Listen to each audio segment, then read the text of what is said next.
Okay, thank you for having me here. And also Matthias has joined, who is part of our team. Yeah, we are a group of 5 people in the city of Hamburg in Germany. And to be honest, we are not artists in the sense that we are professional artists or full-time artists. And we started, we come from a merely activist group in Hamburg, the Basic Income Network in Hamburg. Yeah, one starting point for our project was that we contributed to the work on in the European network on basic income, the UBI. And there were a lot of conferences, a lot of academic and political talk. And we thought it would be important to have another perspective, another level added to this conversation in Europe. And then our idea of exhibition touring through Europe emerged from this need. So I'm going to share a few pictures. Just a moment.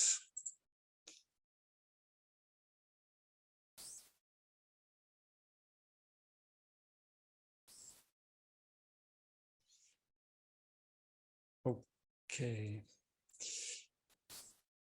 Okay, this what you still see it? Yes. Okay, the idea is, yeah, to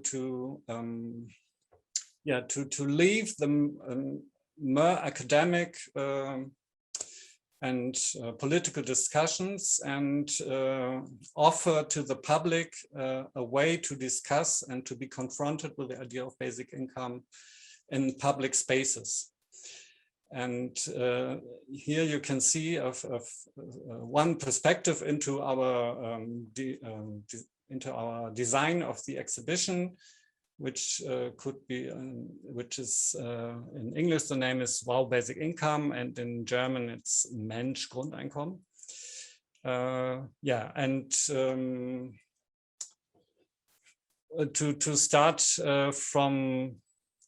from the idea one step before, we had to talk about the narrative, what we want to present to the people around the idea of basic income.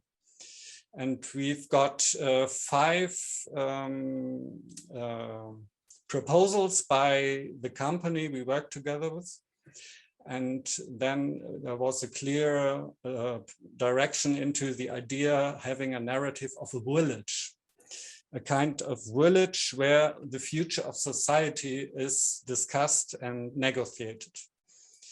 And the whole narrative is to, that this exhibition is a kind of background, a kind of for a meeting, for a kind of village meeting, where people who are in favor of basic income want to discuss the ideas of a good life in Europe.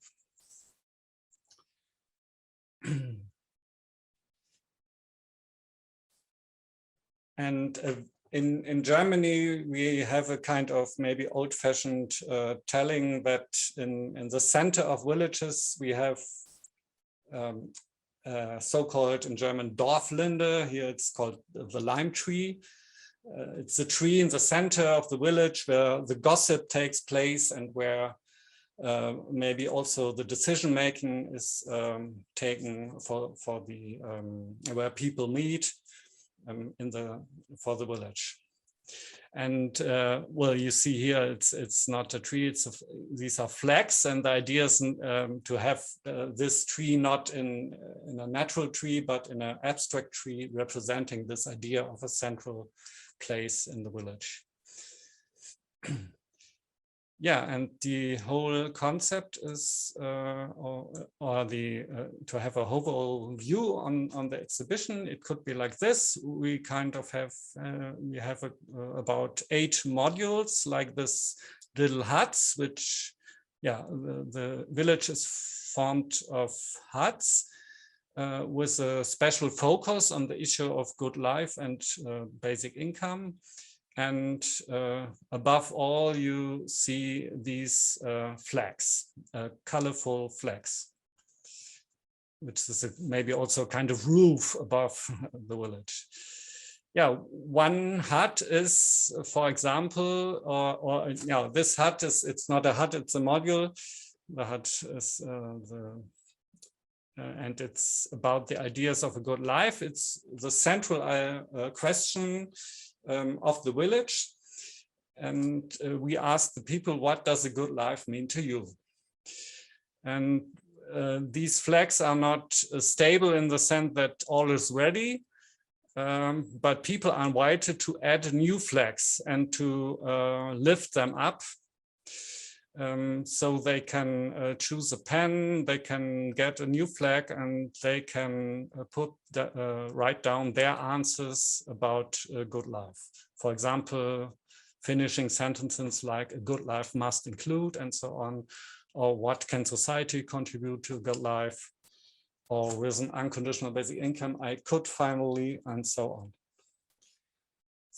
And then, yeah, day by day, where the exhibition is placed, people add more and more flags, and it's becoming a growing piece of common creativity. Another hut is this is still the idea of the pen, yeah, to have a kind of opinion poll with this flags, and we could hand out glasses, no, not glasses, how's it called, telescopes to watch them, because they are put up above the village. Yeah, one hut is about the idea of sustainable economy and the idea of sharing. And like the other huts, we are not starting with statistics, and we are not starting with theories from politicians or from academic people, but we start with the personal questions. In this case, what does success mean to you?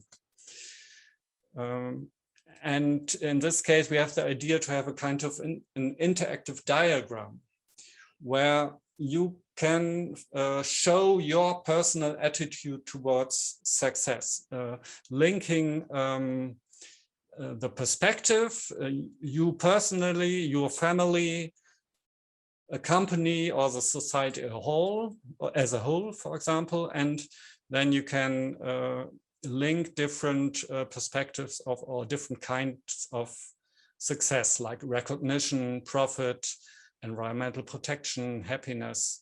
So it's broadened the perspective, but you are invited to choose what is important to you.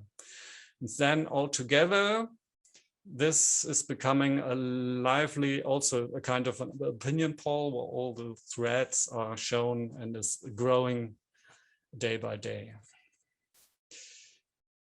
Another example is the discussion about work and leisure. Also here we start with a personal question, the question all of you might know well from also, especially from the Swiss campaign. What would you be working as if your income was taken care of? And the play you could be part of here is to have, yeah, it's a kind of laboratory, and you have kind of sand in different colors, and each color represents a kind of time, like the family time, the voluntary work, the personal development, and of course the paid employment. And then you decide how much how much one color is filled into this tiny glasses, in these tubes. So, and the space left in the tube is the free time you want to have. Yeah, altogether we want to cover 8 perspectives, and we have tried to give one sentence as a thesis, what we want to represent in the exhibition. For example, on work and leisure, it's the theory, UBI combines a more relaxed society with individual prosperity and economic productivity. But it's more a working title for us to know the general message. Okay, so here again we have an overall view. For example, this is the place before the main station and the cathedral in Cologne, where the exhibition might be one day. Okay, so this is about our project so far, about our exhibition concept, which maybe is not up to now a really art project, but of course it's a creative project. But we feel it's important to have also something that is connecting all the places where the exhibition is going. Maybe you could add another. I'm looking for, just coming back with the picture. Just a moment.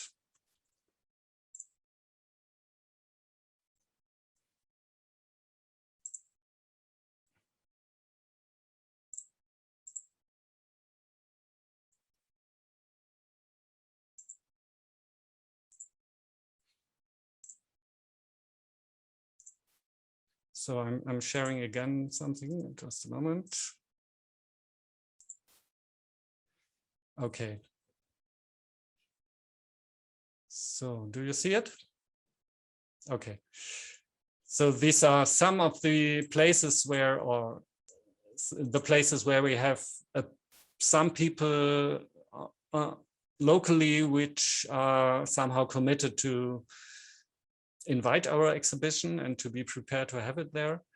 And the idea is now to add to the concept an artistic network. So we propose that each city and each place where, each venue where the exhibition takes place will invite artists from that region, from that town, to contribute to the exhibition with a piece of art around the ideas of a good life, but of course quite open to any kind of ideas. And as you can see,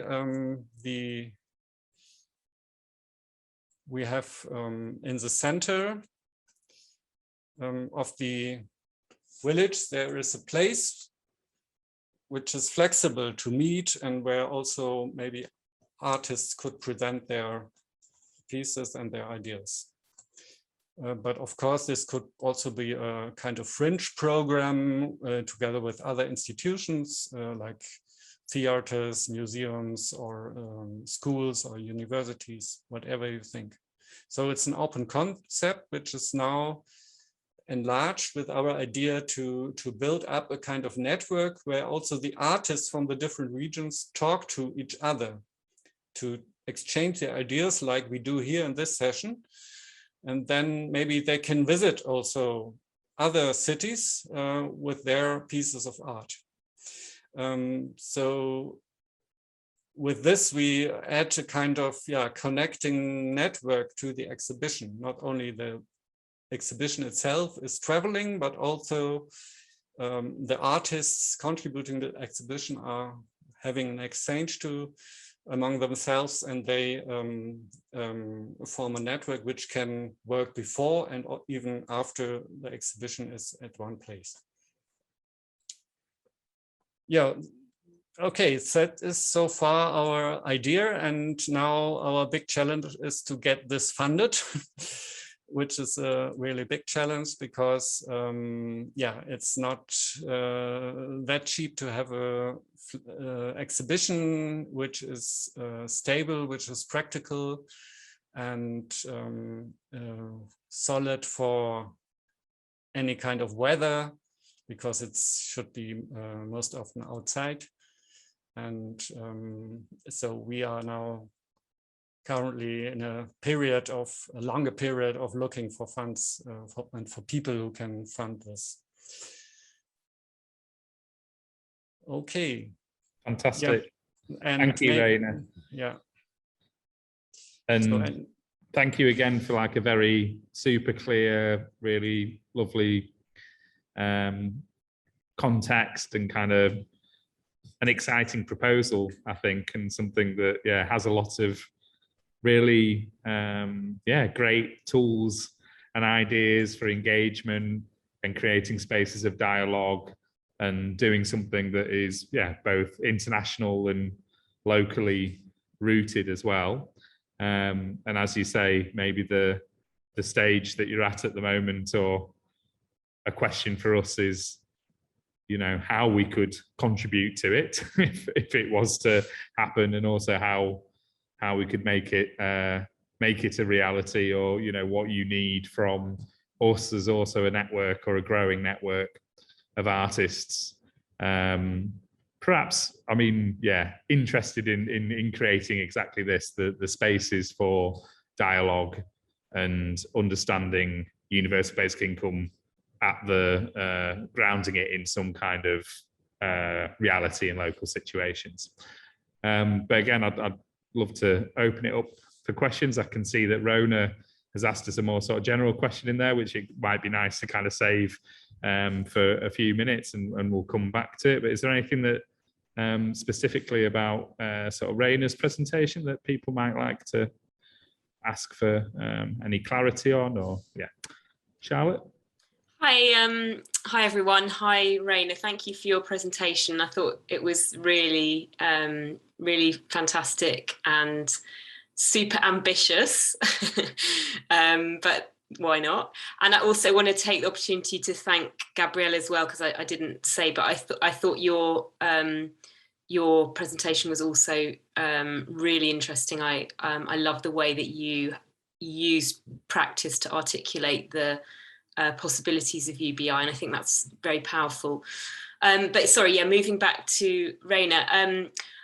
As I said, I mean, I think as a concept, it's brilliant and I love it. And I guess, you know, I'm based in London, and I was just sort of going through my head thinking of possible venues and blah, blah, blah. And I couldn't really think of anything. I think if you can't get that done in Germany, then you can forget it you can forget it in the UK for the moment. But I say the UK, but actually you might find that Wales is a place to start. Like, I wouldn't bother in England for now, but Wales might be the Welsh government are quite sympathetic to UBI, and they're trialling some UBI for care leavers quite soon, I believe. There's a pilot project coming up.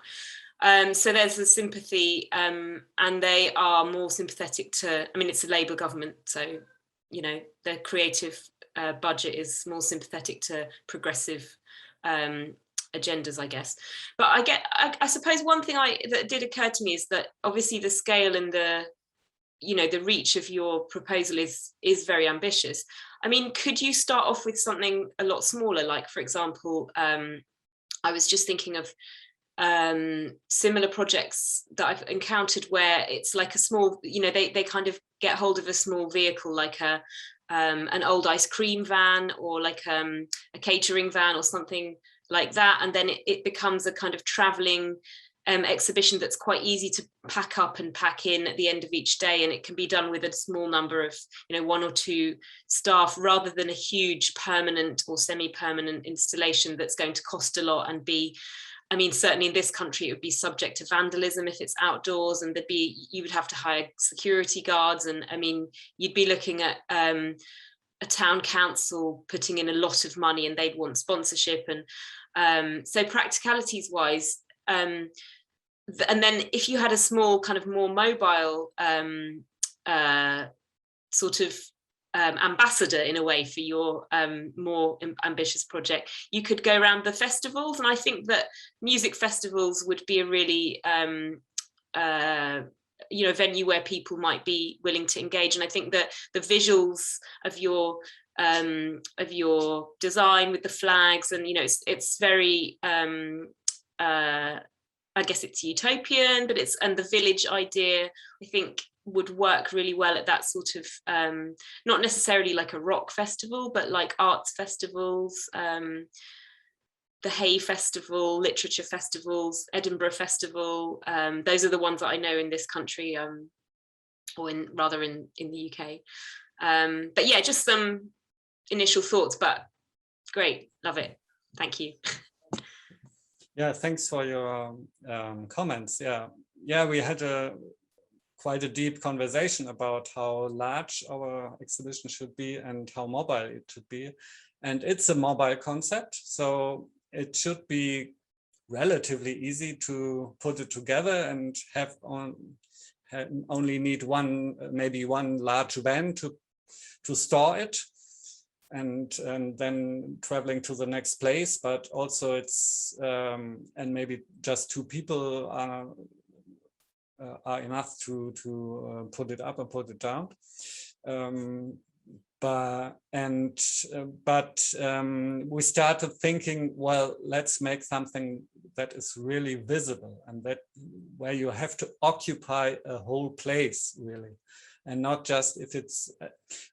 Okay, if getting all the money is really becoming too difficult, then we can scale down anyway at any time. But at the moment, we want to play big and come with a big idea. And the bigger the idea is, maybe it's then the people who have more money and are open to these kind of ideas are more likely to say, this is a project which they like and identify with it. And so, but you are right. It's a difficult. It's on the fringes what is realistic and what is utopian in the practicality of the project itself. Yeah, and of course, it's not only Wales. I'm also from Hamburg here. I'm very curious about the developments in Scotland. So, I think, yeah, those parts of the UK are really good, would be really good places to have a traveling exhibition there if the discussion on basic income is becoming more virulent. But this shouldn't be a top-down project altogether. We offer this exhibition, and once it's there, we need people on the ground to invite us and to do the preparation in their cities. So they need maybe, yeah, maybe one person is not enough. You need a bit of a network, some resources, and so. But it's a development over time, and also we need professional help with doing all the operation. Up to now, it's a volunteers project in the team. Of course, we had the professional support for the design of and later for the production, which is the most expensive part. Yeah, it's a challenge. Okay. Thanks, Raina. I think Rona has a question. Yeah, I didn't understand what Raina meant about the discussions around UBI in Scotland and Wales becoming violent. That didn't make any sense to me. In what respect? No, I didn't want to say violent. Maybe it was virulent. Maybe it's not an English term. Did you mean virulent? Yeah, virulent. Yeah. Enthusiastic. Oh, okay, that makes sense. Yeah. Thank you. Sorry. Good to get the clarification though. Thanks, Rona. Toby. Hi. Sorry, can you hear me? My computer's Zoom's crashed on my computer, so I'm using my phone. Yeah. But yeah, so we wanted to say thanks, Raina, for the presentation, also Gabriella. But I think for them, I know that Ireland have committed to running a UBI pilot for artists and arts workers, which is going to start in March or April next year. It's still, the details are still a little bit thin on the ground, but I think they're going to get something like €325 a month for 2,000 people. So Ireland might be a good place to approach too. But I think for me, what's interesting about both projects is that it's approaching UBI from, it's sort of moving towards UBI instead of that being the starting point. So it gives people a much wider entry point into sort of discussing UBI and how it can be reflected on from different perspectives, instead of it being like the central thing and then kind of people having to move out from there. And I think both work in a kind of consciousness raising kind of way of just, people seeing other people's perspectives and understanding how other people would react or use basic income. I know that quite often the argument against basic income is that, oh, other people would spend it really badly and they'd just buy booze and crisps, wouldn't they? But I use it responsibly. So I think it's both work really well in that way of kind of expanding how sort of our understanding of how other people would engage with it and how other people experience. I mean, I think that's the thing which really jumped out at me, Gabriella, when you said that most people said that relationships and time were the most valuable things to them. And I think, that's something which people don't, I think everyone knows it intrinsically, but it's not made explicit that often. Nice one. Cheers, Toby. Yes, Shemaine. It's just nice to see these two pieces of work sort of in juxtaposition of each other. So you've got one from a deeply sort of performance, drama, and then other more visual art, sense of play and colour. But yeah, still have that, those messages and that exploring the themes within them, and highly participatory, which is really nice. Yeah, I also wanted to sort of pick up on, the fact that they're both really interesting projects as sites for discussion about, universal basic income. So creating that opportunity for getting more people involved in the conversation who might not already be involved in it, and kind of creating a different way of framing these questions that sometimes are seen as barriers to even beginning to imagine that a universal basic income or a post-work future would be viable. So I just, also, and we seem to have got to a point which I do agree with, or it should go to places, or it could happen in the places where universal basic income is already on the table, or is likely, or more likely than other places. But how would you seek for these, either the exhibition or the performance, as a tool that could be passed somewhere to go to places where it is least likely, or where the discussion is not started? How would you feel about that? It's a question to both of you.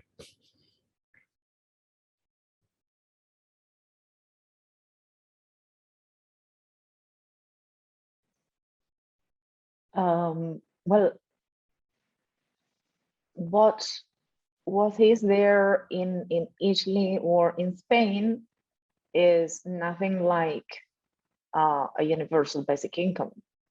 So technically, even Madrid, where it took place, is a city where there is no universal basic income, of course. So here in Spain, they have a measure that's called the ingreso mínimo vital, which is a survival minimum wage, which of course is very conditional to a certain level of poverty. But it is interesting to see how the performance and the process towards the performance is dispositive to enhance a higher level of conversation, public conversation around the topic of universal basic income. And on the one side, there is more space for this conversation after this incredible times we've been going through with the pandemic, because we've seen that in a way the virus forced the governments to distribute unconditional basic incomes for certain times, and people could also in a way, unwillingly, without any knowledge of that experience, what happens, even if the free time wasn't a time to be outside. But what I'm saying is that the way the universal basic income is not a measure to redistribute finances and economies, is a measure that triggers the deeper question of what are our values and what can be measured with money, what in life can be measured with money, and that the valuable things in life cannot be measured. Really, there's no metric with money to measure how we relate to each other and how we support each other and how can we share. So it is a trigger to start questioning the system and make a leap into a paradigm shift towards a lifestyle that could be more adherent to the present reality. Unfortunately, reality accelerates, and technically is even difficult to for the governments, for the huge institutional machine to adapt to the changes. And the very fastest hand that is always ready to respond is capitalism. It's always twisting even the basic necessities like environment and health into the machine of the capital. We've seen it. So it is really there the option to not simply dream, but start seriously, playfully, seriously, utopically, seriously put on some proposition on the table. And I think that there's a lot of also of disinformation, because there are initiatives like initiative of the UBI on European level, and there are serious initiatives that there's discussion also on an international level around that. So it would be also interesting to make people more aware of those steps. Thank you, Gabriella. And I think you've mentioned quite a few things within that answer about, consciousness raising, the paradigm shift that art could possibly create through allowing a different type of imaginary post-capitalist sort of desires as something that kind of, art processes can help channel. Raina, do you have any thoughts on where where is a good place? Does it have to be places that are already amenable, or do the conversations have to happen with people that are already amenable to the idea of basic income? Well, I think the advantage of having creative and cultural approaches is that it works more or less in any environment and with people of any background. If you are coming too early, if you have people with doubts and many questions about the issue, then it's maybe, it's making things worse. If you going too early into a political discussion, then you have ideologies, then you have party politics, then you have the question about taxes and about the difficulties and the misery of the present welfare state and so on. But if we start with open questions and which are relevant for everybody's life, then people are open to think about about the idea of unconditional basic income and other progressive things without having like a scissor in the mind to cut. It's not relevant for me because it's leftist or too liberal or so on. And yeah, that's a challenge, but it doesn't mean that art is not political. Of course, it's a political approach, but it's yeah, it's political in a more maybe more fundamental way. Yeah. Thank you, Raina. That's great. So we've got probably about 8 minutes left. We were going to suggest that we finished around 8 o'clock UK time. Unless there's any other questions that are arising there, I'd really love to pick up on this provocation that Rona has put in the chat, which might just be nice as a little to go round. So if you don't mind me summarizing it for you, Rona. I mean, it's because it's a conversation that happens a lot within the arts. Especially when you say, oh, well, what would you do if you never had to work again? People say, well, I love what I do. I would do what I do. Like, and how, yeah, how, and I think Rona's put it as, you know, she would, yeah, she loves what she does as a performer and artist to earn a living. So it wouldn't make much difference. How do other people feel about it? And feel free to introduce yourself and explain a bit in response. Charlotte?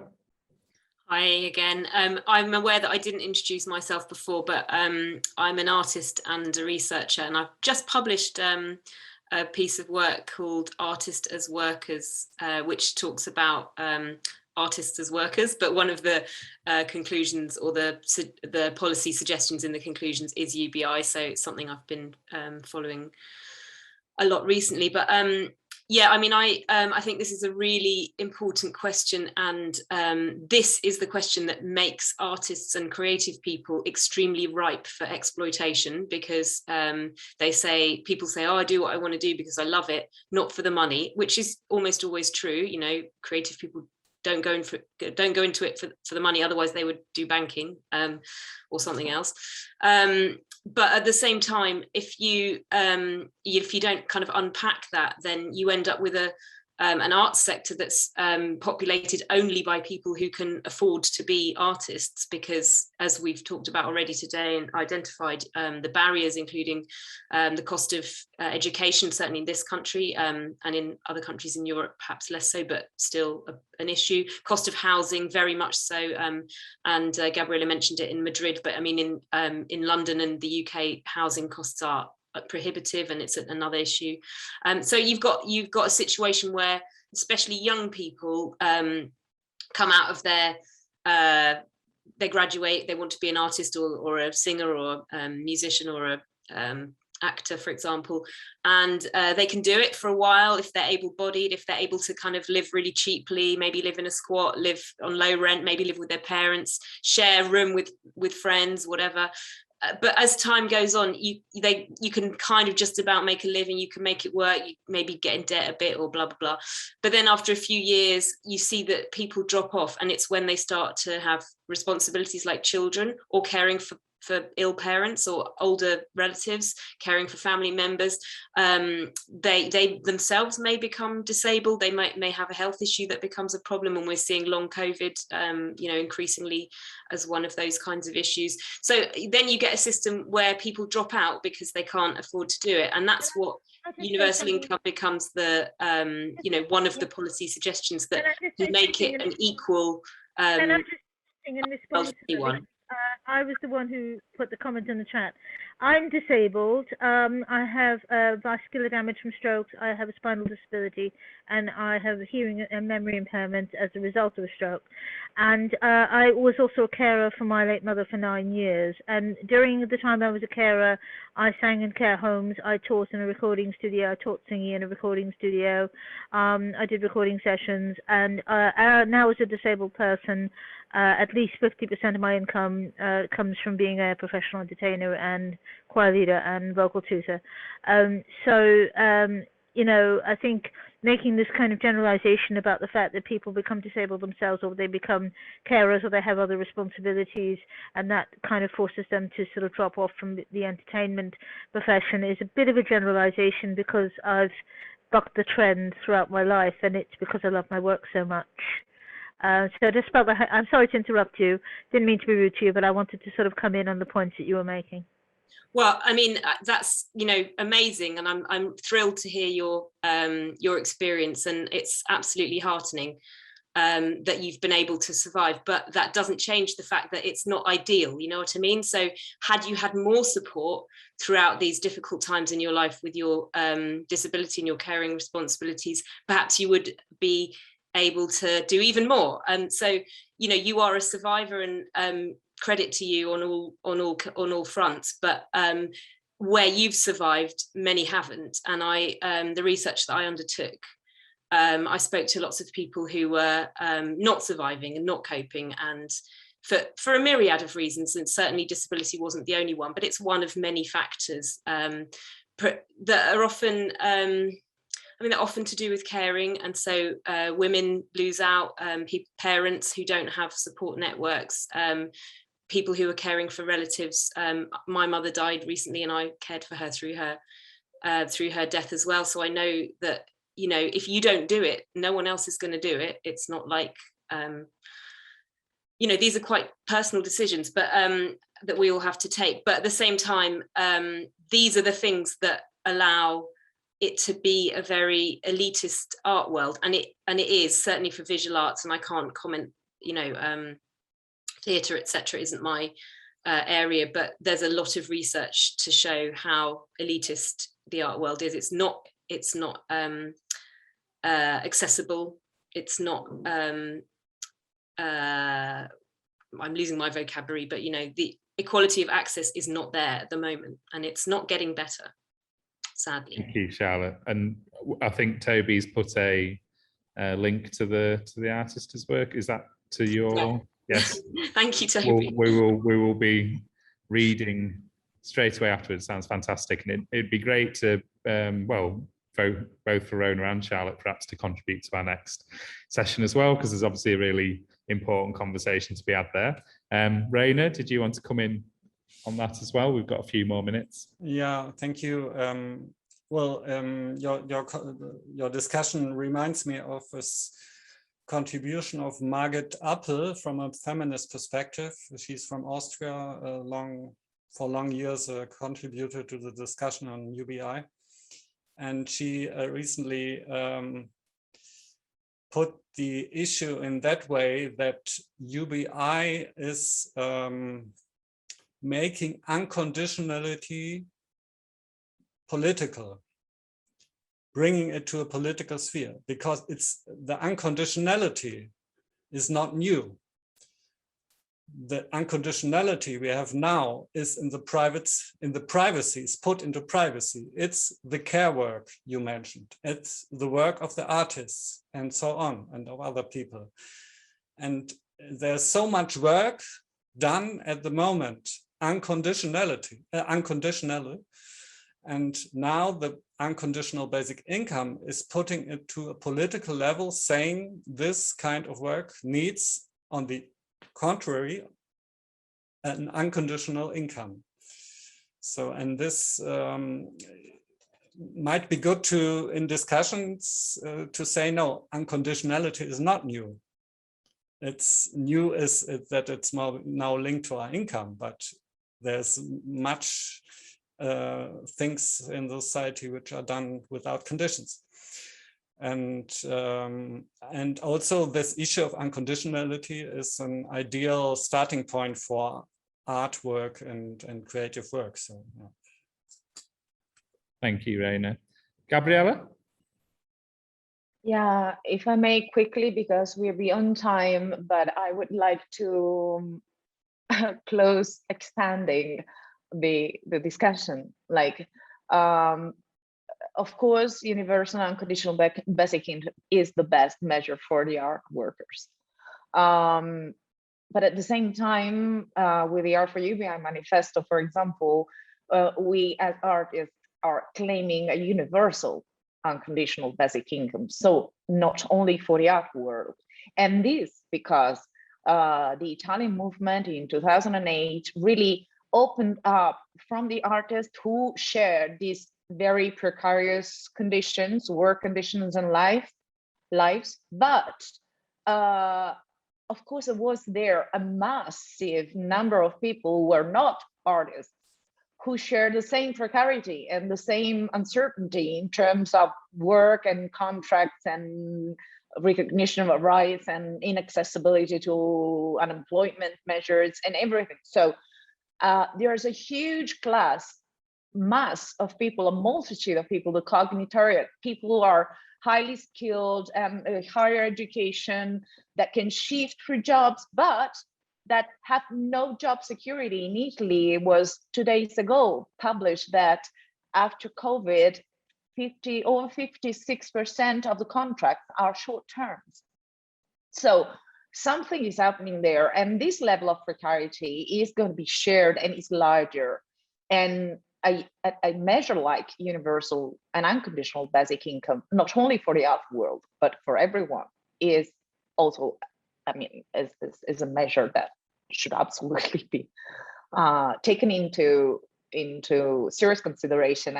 I just want to say that it's important to work with the utopia, but to work seriously with the utopia.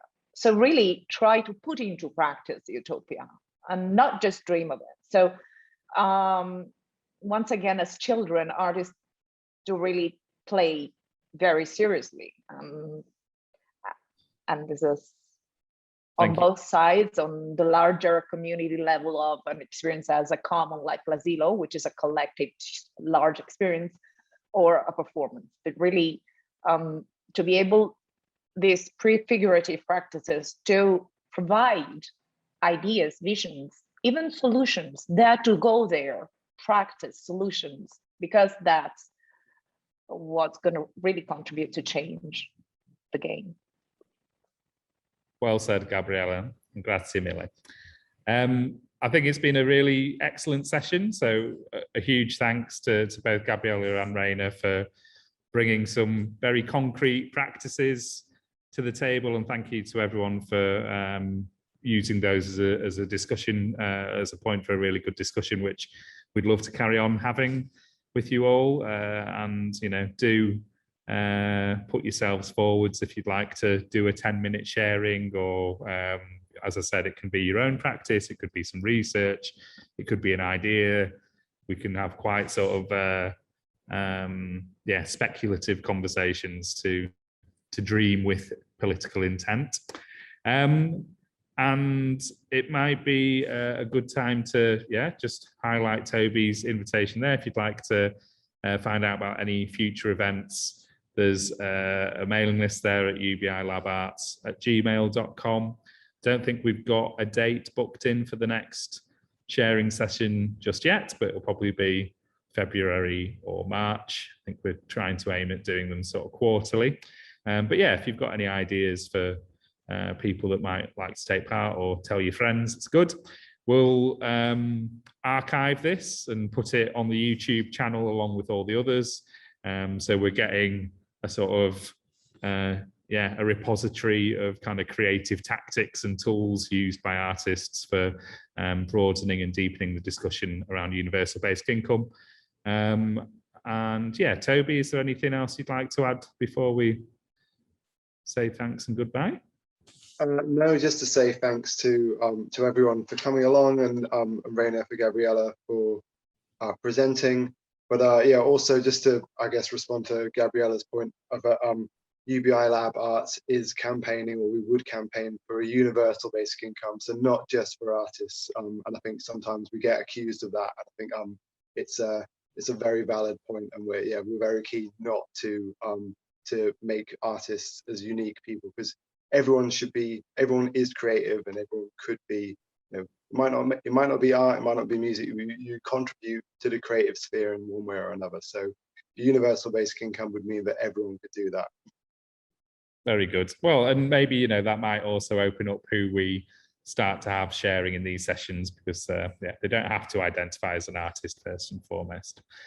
So a big thank you to everyone, and hopefully we'll see you at the next UBI Lab Arts Creative Sharing session, or in some other space, virtual or real. Thank you, everybody. Thanks. Thank you. Thank you. Bye. Have a nice Bye. evening. Yeah. Thank you. Bye-bye.